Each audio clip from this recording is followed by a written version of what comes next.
Good morning mga mami! Ayan, for the handa na naman ng lola nyo dito ng pang-almusal. O, di ba naghahanap talaga ako ng anong gusto kong ulamin. Di ko alam kung anong mahanap ko. Pero nag-iisip muna ako nga magkape muna talaga ako ngayon guys.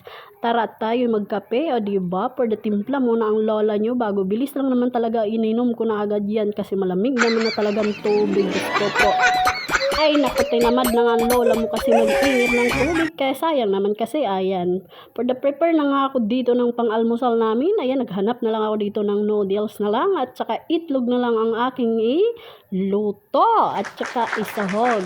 And then, for the diba, for the good morning na lang sa inyo. Ako'y magluluto na dito ng puyo, guys. Diba, ang sarap talaga nitong ulamin pag umaga. Mapaparami na naman ang kain ng lola nyo.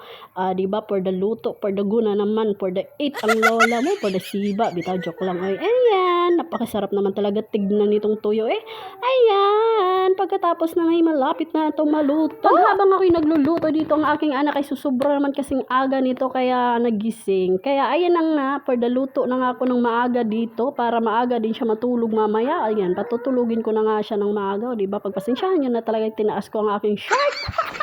Nakakahiya talaga ang aking ginagawa. Charot, diba? Good morning sa inyo. And then, ayan, luto na nga ang aking mga ginagawa. Or prepare na nga ako ng pang-almusal dito. O, diba? Ginaon ko na talaga siya para kakain ng aking angel. Sasabay sana akong kakain dito, pero hindi ko talaga naisabayan yung aking anak.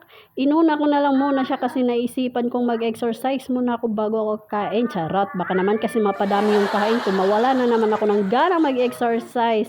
Alam nyo naman, araw-araw naman talaga nag-e-exercise tong lola nyo. Kaya hindi lang ako nagbibideo minsan. Bihira lang ako nagbibideo pag ako'y nag-e-exercise. Nakakasawa din kaya. Charot! Ayan, nilagay ko na nga ang aking anak dito sa lamisa para makain na nga siya. Ayan, pinauna ko muna talagang kumain dito ang aking anak. O, diba, ito lang talaga ang aming ulam. For the simple lang talaga yan. O, diba, napakasarap naman talaga eh. Ayan, and then nilagay ko na nga dito.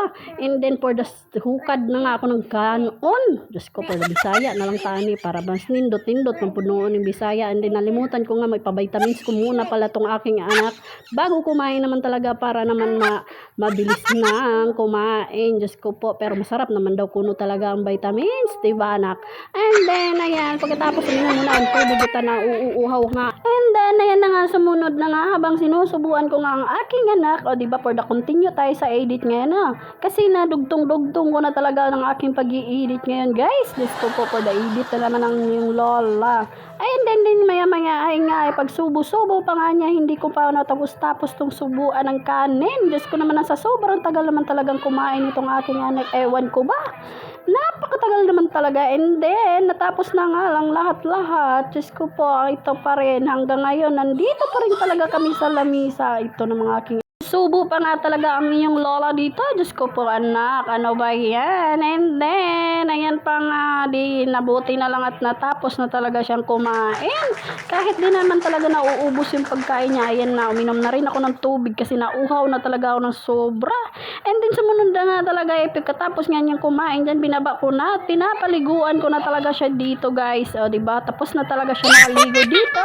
And then, for the bihis na nga talaga ng aking anak. O, diba? Mabuti pa siya nakaligo na talaga sa all. And then, ayun na nga ang yung lola for the bihis na nga sa kanyang dental. Diyos ko naman talaga, at kailangan talaga nating mauna-una itong ating anak matapos maligo. Di baling tayo ang mahuli basta ang ating anak mabangaw. Di ba? For the tawa-tawa nga siya dito sa camera kasi tuwang-tuwa siya, nagbabay-babay pa nga talaga siya. Pero hinahayaan ko lang talaga siya. Uy! Diyos ko, pagkatapos na nga namin mga lahat-lahat, o ayan, for the milk na nga siya, binigay ko na sa kanya para maubos. Ay, hindi naman talaga inuubos. Ay, ito na naman ang motivation ng inyong lola. Pagkatapos ko ng pagaliguan ng aking anak, o diba, ito na naman ang ginagawa ko. O diba? O diba, motivation pa, o pagod na yarn. And then, pagkatapos ko na nga mag-exercise, o diba, katapos na nga ako dyan, o diba, inom muna ako ng tubig para naman, mabos-bawasan na yung nadagdagan naman yung aking kuwan. Uy, pagkatapos na nga, ayan na, kain ng lola nyo, kasi tapos na ako mag-exercise, o diba. Unti-unti lang yung kain natin, o diba, suka na naman, kasi tuyo lang naman talaga ang aking ulam, at saka noodles, o diba, medyo lamig-lamig na nga talaga ang aking noodles dyan. Uy, kasi kanina pa naman talaga yung umaga, kaya ayan, kain lamon na naman ako, ayan da.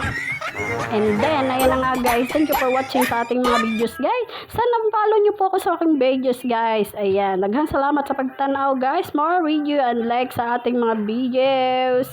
Bye bye. Ay, salamat. Nabusog ra gyud ko.